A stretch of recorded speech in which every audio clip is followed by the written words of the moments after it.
So my work is focused on a lot of different aspects of housing vouchers, looking at what the policy was designed to do, how it actually works for tenants, where it falls short, and also, and I think this might be of the most interest to folks in this room, looking at how landlords engage with this program. And I'll tell you a little bit about research from two book projects today. The first is called The Voucher Promise that Nick mentioned and told you a little bit about. It's about one neighborhood in Baltimore in particular where a lot of families have moved with their housing vouchers. And I'll also tell you about a newer project. This is just a mock-up of the cover. I made it myself, so don't hold me to it. It's not been released yet. We're still writing it. But really extending the work in the first book to examine the role that landlords play in the low-end housing market and their participation in the Housing Choice Voucher Program, not just in Baltimore, but also in DC. And then in two other cities, Dallas, Texas, and Cleveland, Ohio. And actually, of these four cities, DC at the time of the research was the only site that had source of income protection, which offers you a little bit of variation to think about how this stuff changes. Of course, that's since changed in Maryland. And together, these projects can help us think about how to make housing vouchers work better, allowing tenants more choice in the kinds of neighborhoods that they end up in, specifically by reducing discrimination from landlords on the front end, even before it happens. And I thought that might be interesting for folks in this room to think about too, since you guys are often working on the enforcement side. Now, one of the central questions that guides this work is how do we house the poor in this country? And I'll take just a little bit of a tiny detour through history to really think about three distinct housing policy eras in which we provided housing for the poor in very different ways. And the first era is sort of these tenement slums that most of us are familiar with in cities like New York and Chicago, where immigrants first settled and later Black migrants from the South during the Great Migration. In the 1930s, urban renewal raised these slums and public housing was created. I should say slums.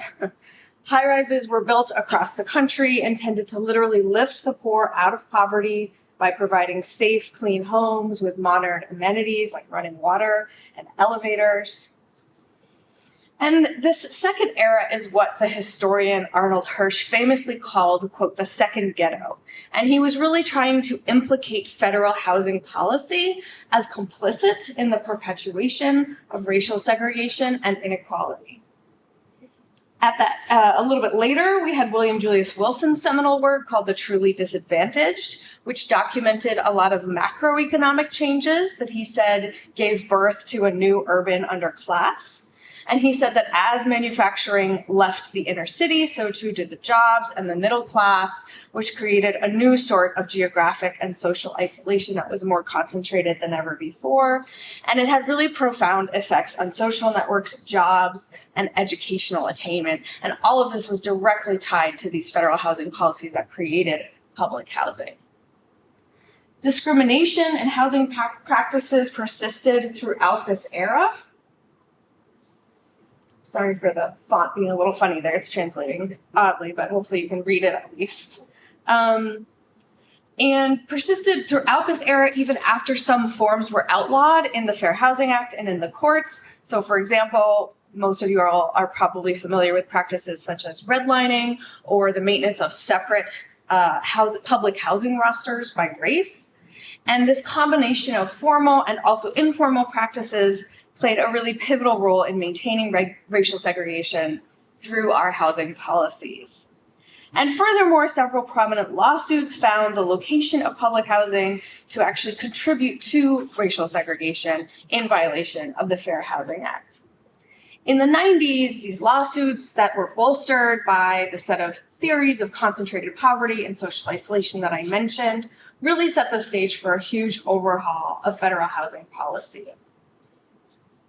And in the following years, we witnessed quite a significant downsizing of public housing and a shift to not an entirely new system of housing the poor, because vouchers had been around, but comparatively speaking, really into a new paradigm. And you can see in this chart the downsizing of public housing and the pretty dramatic shift to housing vouchers, which policymakers hoped would solve many of the problems that I mentioned with public housing. What's really notable to me about this third era of housing the poor is the degree to which it relies on the private market and, of course, on private market actors to provide housing. Vouchers, of course, involve a three-party contract between tenants on the one hand, landlords on another, and then finally also with the local housing authority. And it's important to remember, too, that while vouchers are federally funded, they're administered locally. And that means they're administered by over 2,000 different public housing authorities across the country. This makes for a really complicated trifecta of interests that need to coordinate and align in order for tenants to ultimately find homes. A few facts about housing vouchers, and I fear these may be very familiar to most of you, but vouchers, of course, now serve over 2.2 million households across the country. Very simply, the voucher subsidizes the cost of a unit in the private market, allowing families to afford homes that they wouldn't otherwise be able to. Families pay 30% of their income in rent. The government pays the rest, and this is important. In most cases, they pay it directly, even by direct deposit into the landlord's bank account, so it's incredibly reliable. Payment standards, or the maximum that a landlord can charge for a unit, are based on fair market rent for any given area. And although anyone earning under a certain income threshold is eligible, only 1 in 4 families who qualify actually receives any form of housing assistance in this country. And to take my research site, Baltimore, as an example, the waiting list is usually longer than the number of people who receive aid, and it's so long it is most often actually closed. You can't even add your name to the waiting list. We talked a little bit about the racial composition of the voucher program, which I think I'll just reiterate here because it is really important. Nationwide, 35% of voucher holders are white, 45% are Black, and 16% are Latino. But if we look at large cities like Baltimore or DC, many of them have much larger proportions of voucher holders who are people of color, upwards of 94, 95%. And of course, as we've mentioned and heard already today, this is important because it means that landlords are often conflating voucher tenants with race, resulting in additional discrimination and additional effects on vulnerable populations.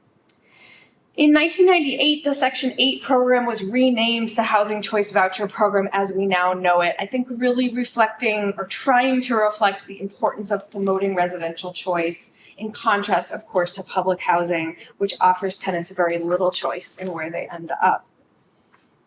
And perhaps most importantly, I want to highlight that the program depends very much on the participation of private landlords who are only legally obligated to accept voucher tenants in about 1/3 of jurisdictions across the country. I have a map of it I can show you later on if anyone is interested. And of course, landlords have to undergo a yearly inspection in order to rent to voucher holders, which is a really good thing because it makes the housing better quality, but it also makes it really easy to avoid voucher holders, even in places like DC that do have source of income protection. A recent audit study showed that about 15% of voucher holders are getting turned away when they approach landlords. And it's much higher if you include the kinds of soft turnings away that happen when a landlord fails an inspection on purpose or just doesn't get back to a voucher tenant. I also want to show you some data on the program nationally showing the very important fact that not all families succeed in using their vouchers within the allotted time limit. So this chart shows something, this is a report from HUD from 2021. It shows something that we call success rates for voucher holders. And a search is considered successful here if a household leases up within the allotted window. There's a lot going on here. But very simply, what we see is that a large proportion of families, close to 40%, who are given this very, very deep, valuable subsidy, often worth $8,000 a year on average, that these families have to return it after having been on the waiting list for months, if not years. We can also see that increasing the time of the search window, the length of time that tenants are given to find a home, it doesn't actually substantially improve outcomes after a certain amount of increasing that time, although that's certainly something we should be doing.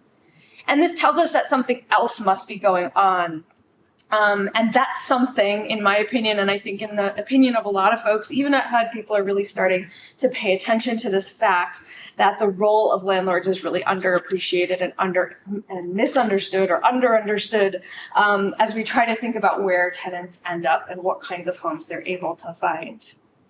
So what I'm going to do is tell you about 4 key findings from my work, and they're very top level. I encourage you to go to the book if you want to get more anecdotes and more details. There's a ton of really interesting quotes and interesting stories about both tenants and landlords. But I just wanted to leave you with sort of 4 overarching thoughts. And some of these are from my first book, and some of them are really coming out and substantiated by the second book. So the first one will not surprise you at all. We've been talking all about this. Vouchers are unattractive to landlords, especially in more affluent neighborhoods. And simply put, landlords in more well-to-do neighborhoods are very likely to have market renters who are sort of lined up to rent from them, who have the incomes to pay rent reliably, and have none of the stigma of a voucher. So voucher holders then tend to be discriminated against and excluded, especially from these kinds of neighborhoods. And we know that source of income or SOI laws can help reduce this discrimination, but they do not appear to completely eliminate it, as you all know better than anyone. So one of the landlords I spoke to, who I call Eric, this was here in DC. I'll include the race of everyone I talked to and also how many properties they own so that you can learn a little bit about who they are and what their businesses looked like. Eric was an Asian male property manager in his 40s. He managed a stylish 140-unit property located in Foggy Bottom. And perhaps unsurprisingly, his clientele is mostly college students and young professionals. And when we asked him whether or not he accepts vouchers, he said, well, we don't take vouchers. We are an independent owned property. We don't take subsidies from the government, so we don't take vouchers. I just haven't done that. And I've had other people in other cities say even more explicitly, I'm a private landlord. I can do whatever I want. I have no obligation to do that. And in some cases that is true. In DC, that is very much not true, as you all know. So we were very interested in Eric because he didn't seem to be at all worried about stating this. And it also didn't seem that he was uneducated about the law, but this was his strong feeling about how things worked. I want to mention too that many of his units are definitely affordable enough to qualify. Not all of them, but many of them are. So of course, according to DC's SOI protection law, if a voucher holder did come to him unqualified, he would be legally obligated to accept them like any other qualified applicant. Not sure if he did that, but that would have been his legal obligation. Other landlords express explicitly negative attitudes about the voucher program, or they claim, even more so than Eric, outright ignorance of it. So we talked to one older white landlord who we call Matthew, who owns and rents about 7 units across 2 townhouses in the neighborhood of Georgetown. And all of these units are 1-bedroom apartments, which is not, your modal voucher tenant, but certainly they do exist. And based on their price, most of them would qualify to rent to voucher holders. And when we asked him if he had had any experience with DC's voucher program, he sort of curtly replied, I've heard of it, don't know anything about it, and made abundantly clear that he would like to move on to the next topic. And so we followed up with him a year later in an interview, and we asked again, as if we had never asked before, had he ever been approached by anyone receiving housing assistance, vouchers or otherwise? And he gave a nearly identical, although not exactly the same response, never seen it, never heard of it. He wanted nothing to do with this conversation. Now, it is possible that no voucher tenant has ever attempted to rent from Matthew, especially given the size of his units and their location. It's certainly possible. But given his visible discomfort, his evasiveness, paired with some other views that he shared with us on social safety net programs, that is a whole other topic I could spend the whole evening on. So I took those quotes out for time's sake. We felt that it suggested an underlying reluctance to really deal with the voucher program at all. And again, there's lots of ways for landlords to do this, and this is what they want to do. The second big finding may be a bit counterintuitive, especially in this room, I think. So while in affluent neighborhoods, landlords may find vouchers to be unattractive, almost the reverse can be true in many disadvantaged neighborhoods where a voucher can be quite attractive to a landlord. And the simplest reason for this is that it's hard for landlords in poor neighborhoods to find reliably paying tenants because tenants may be poor, their incomes may be volatile. In contrast, most of the voucher holders' rent is guaranteed, again, in the landlord's bank account on the first of the month. This reliability is a huge asset. And so one of our Baltimore landlords, Oscar, explains everybody prefers Section 8. It's tough times now. If the tenant doesn't pay the mortgage, you have to. Section 8 ensures that you're going to get your money. And in addition to this reliable rent, landlords can often expect a premium above market rate for a voucher tenant, even as much as a couple of $100 more a month. And this is true across our sites, even in places like DC that have explicit programs to try to calibrate the rents more locally. And even despite the process of rent reasonableness, which is something that HUD, of course, mandates, although it's fallen apart a bit in DC, we can talk about that. So to greater and lesser degrees, but there are a lot of neighborhoods in DC, east of the river, where we see this exact trend that looks like much of what's going on in all of Baltimore, which looks like much of what's going on in South Dallas and in a lot of Cleveland, right? So there are differences between these cities, but there are neighborhoods in all of them that look similar in terms of this particular trend.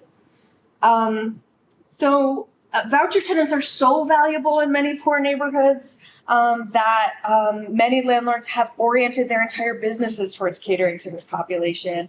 On any given day, you can find landlords in Baltimore waiting outside the housing office trying to recruit voucher tenants to their properties. So one landlord I met, David, waits there offering to drive tenants up to his vacant units in the neighborhood that I studied, and dangling incentives like customizing the paint color, installing a new appliance of choice, waiving the security deposit, or even offering move-in cash bonuses to voucher tenants, which are very enticing and almost necessary in many cases for someone with a low income. It's going to be hard to come up probably with a month's rent in security deposit. So this set of practices, waiting outside the office, offering these move-in cash bonuses, falls into a category of tactics that I call targeting tactics, that landlords use to entice tenants to their properties in more disadvantaged neighborhoods where they might otherwise have trouble finding reliably paying tenants. And this results in a sort of predatory inclusion, which is not my term, but it's a term we've heard applied to the world of housing before in other contexts, where voucher holders aren't always having a full set of choices about where to live, but instead they're sort of being lured into neighborhoods that they might not otherwise consider or might not otherwise end up in. And because, of course, unsurprisingly, landlords' motives are aligned with their own bottom line, not necessarily with the greater good of the program. And why would they be? Again, they are private actors. We see this dual trend of predatory inclusion on the one hand and exclusion on the other hand. So due to all this, a lack of adequate legal protections for voucher holders, the persistence of racial discrimination, and the motives and incentives of landlords more broadly, it's fair to say that choice among voucher holders remains largely a fiction, or at least an only partially realized reality. The potential is there, but we're not fully there. And then lastly, the last finding I want to share with you today gets to the heart, I think, of what motivates landlords to participate in the program or not. Across all 4 cities, we found something that we thought was pretty surprising. So when we began this work, we had assumed that most landlords who decide not to rent through the program, whether they're doing that legally or illegally, that it might be due to a lack of experience with the program, and that they might be therefore harboring inaccurate stereotypes about voucher tenants. And certainly this is absolutely true for many, many landlords. But we found that the majority of our landlords, or 70% of our landlords who were non-participating landlords, and about half of our large sample of 160 landlords were not currently renting to voucher holders. About 70% of those folks had actually rented through the program in the past, which we found surprising, and HUD found very surprising. And when we asked them why they stopped, they cited negative and frustrating interactions with the local housing authority as the primary reason beyond any negative experiences that they had with tenants. And we thought this was very notable. And I have some policy implications for that in just a moment. So to talk about policy, how do we pull this all together? I'll highlight just a couple of key lessons that I think I would take away from this work, and then I would love to hear what you all think. So first, let's not throw the proverbial baby out with the bathwater. Vouchers do tremendous work to keep people stably housed, and they offer more choice than other kinds of housing assistance that we've had in the past. And I really do believe that the program should be expanded to everyone who needs it. Importantly, I think expansion could also help to reduce the stigma that we've talked about.